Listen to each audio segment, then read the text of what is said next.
સર્વ ભક્તજનો પુરુષોત્તમ માસની વાર્તા સાંભળો. વર વગરની વહુની વાર્તા. મૃગપર ગામમાં એક બ્રાહ્મણી રહી. પતિ પત્ની બહુ ધર્મિષ્ઠ અને ધર્મ ધ્યાન કરનારા.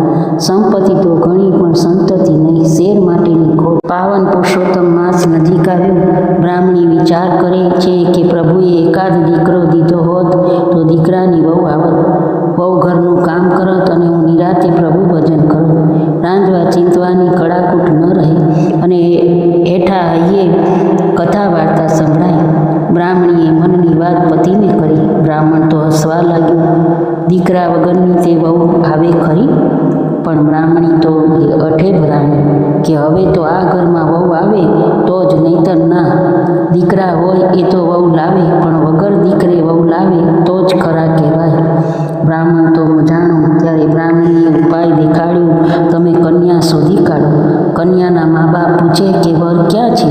ત્યારે કહેવાનું કે દીકરો કાશીએ ભણવા ગયો છે, એની પોથી છે, એની સાથે કન્યા 3 ફેરા ફરે, ચોથો ફેરો દીકરો કાશીએથી આવીને ફરશે. બ્રાહ્મણના ગળે વાત ઉતરી ગઈ.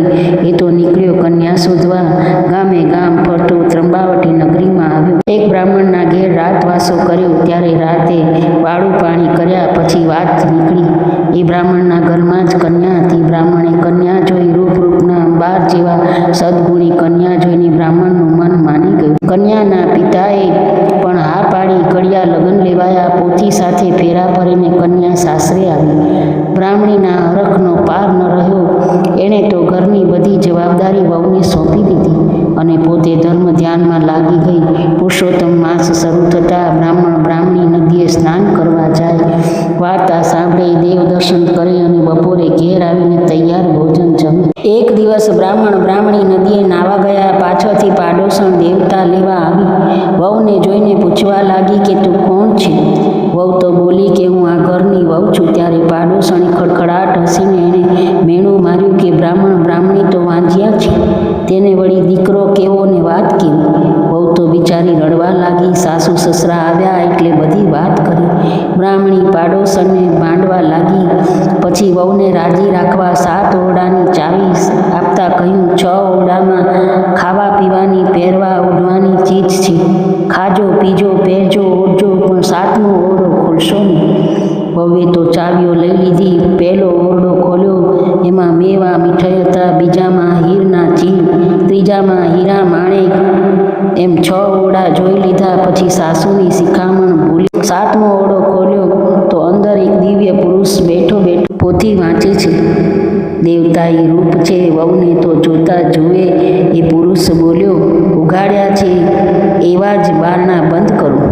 મારા માતા પિતાનું વ્રત તૂટશે, મારો પાઠ અધૂરો રહેશે. વ્રત પૂર્ણ થયે હું તમારી સાથે 4થો ફેરો ફરીશ.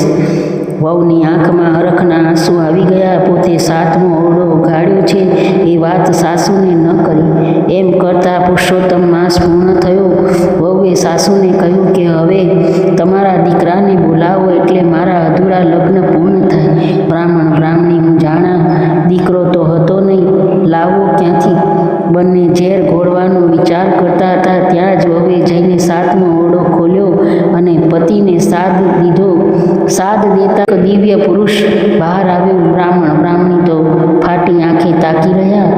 એ સ્વયં પુરુષોત્તમ પ્રભુ હતા. પ્રભુએ 4થો ફેરો પૂર્ણ કરી મા બાપના આશીર્વાદ માગ્યા. ત્યારે બ્રાહ્મણીની આંખો વરસી પડી.